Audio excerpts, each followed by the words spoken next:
Thinking about moving to the Cayman Islands and wondering how to land a job here in 2025? Here's a full updated guide on how to find a job, work permit tips, and other insider information that others won't tell you. There are 4 major industries in Cayman that's easiest to get a job. Number 1 being finance and banking. Number 2 is tourism and hospitality.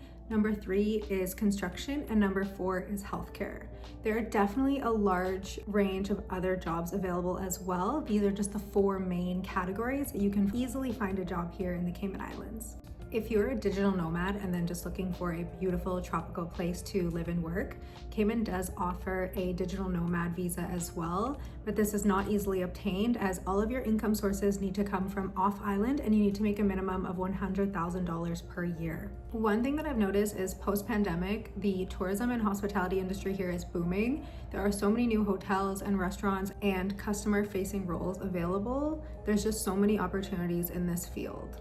It's a really good starting place to come to the island, especially if you're looking to enjoy your life and work on a beautiful tropical island.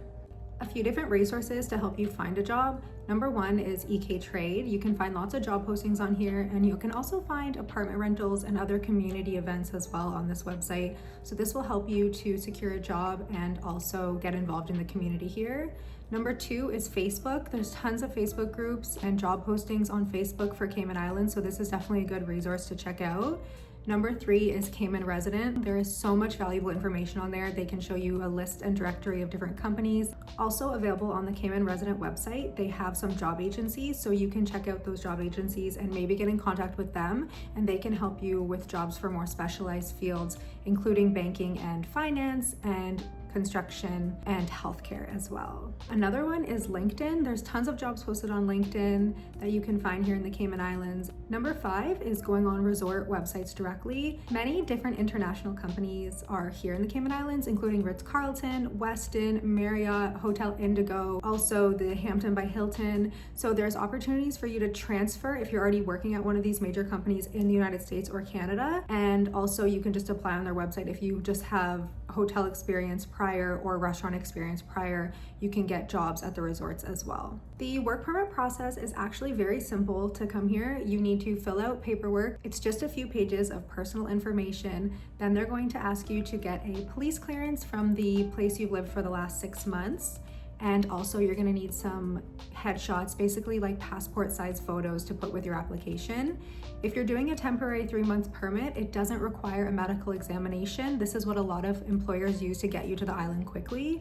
But if you're doing a longer visa, which is 6 months or longer, they do require you to do a medical examination before coming to the island. They'll send you the paperwork and you just bring this to your doctor and your doctor will fill everything out. When I first moved here, you had to UPS all the documents down to Cayman Islands. I'm pretty sure you don't have to do this anymore. Everything can be done online. Pretty sure, not 100%. I know that they now accept DocuSign for accommodation forms, which they never used to. It's definitely becoming easier to complete the application forms online. If I'm wrong, please correct me in the comments below. When you are coming to the island, it is best to research the companies that you are getting jobs for, as some companies in the Cayman Islands are better than others. Some are more familiar with the work permit process, and some companies are gonna make it smooth and easy for you to transition, where other companies are gonna make it more difficult for you. So you definitely wanna go with a company that's responsive, they are answering your questions, they are giving you information. If an employer just says, we'll figure it out when you get here, that's all wrong, and I wouldn't take that job with that employer because things are much more difficult to do once you're here. You need to be able to prepare this in advance before coming to the Cayman Islands, and not just figure it out when you get here. Your best bet is to find a reputable employer here in Cayman.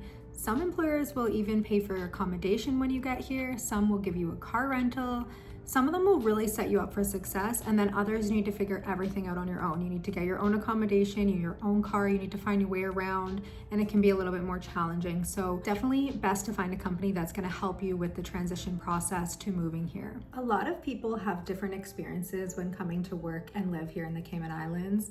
My experience has been fluctuating. It's gone up and down. Some jobs have been better than others. Don't expect to come here and your life to be super easy. You are here on a work permit, so you are here to work. Please remember that you are here as an employee on a work contract for a set amount of time. You are just a filler because there are not enough locals to fill the jobs. Caymanians are very much prioritized when it comes to jobs, and that you will not be given the job over them. For me, my first job was super smooth and easy. I did a Skype interview. I got hired basically on the spot, and I immediately went to fill out all my paperwork, and I moved down to Cayman within 2 weeks. This is not the process for most people. Most people spend a lot more time looking for jobs, and then the in-between process, a lot of people have a lot more things to arrange. If you have a home you need to sell, if you have children, if you have pets, if you have different ties to your home country, it's gonna be a lot longer of a process. I didn't have a lot of ties, so I was living with family at the time, and super easy for me to just get up and leave at any point that I wanted.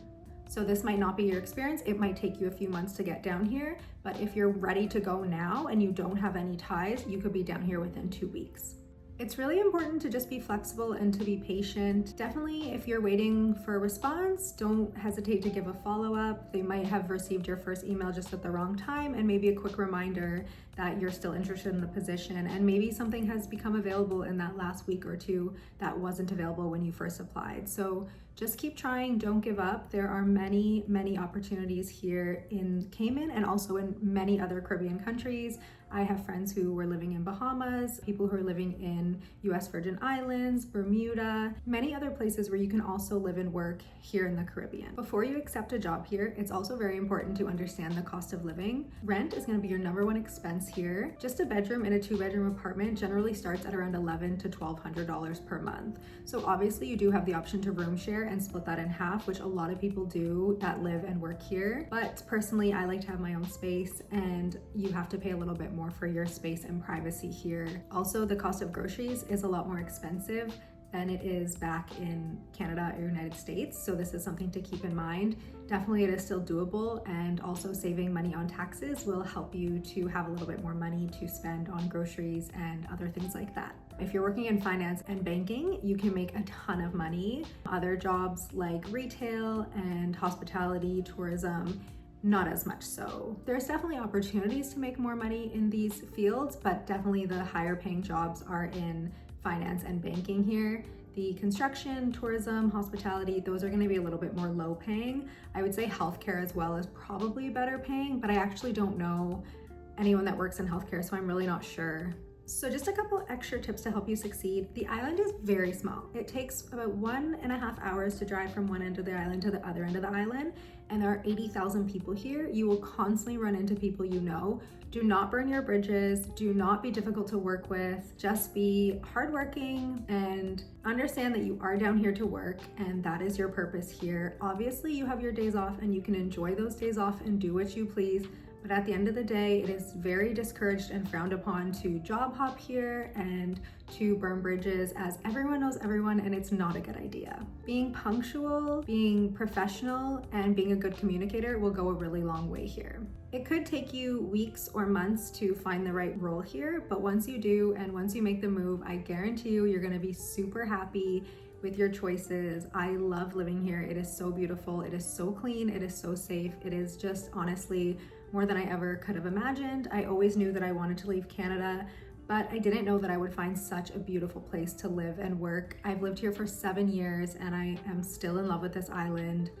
The final thing I'm gonna end this with is just know that as a work permit holder, you are required to leave after 9 years, or you do need to file for permanent residency, which is extremely difficult to get. So just know that you cannot just stay here forever. You have to go on a rollover after 9 years. I'm at 7 and I have 2 more years left, and it's kind of scary because I have basically rooted myself here. I have my home, my car, my friends, everything. And the thought that I have to leave in 2 years is really scary. So if you're looking for somewhere to stay long-term forever, this might not be the option for you. I really hope that you guys enjoyed everything. If you have any more questions, just leave a comment down below and I'm gonna try my best to answer everyone's questions. Thank you so much for watching my video and supporting my channel. Don't forget to give me a thumbs up and subscribe to my channel. It's so greatly appreciated.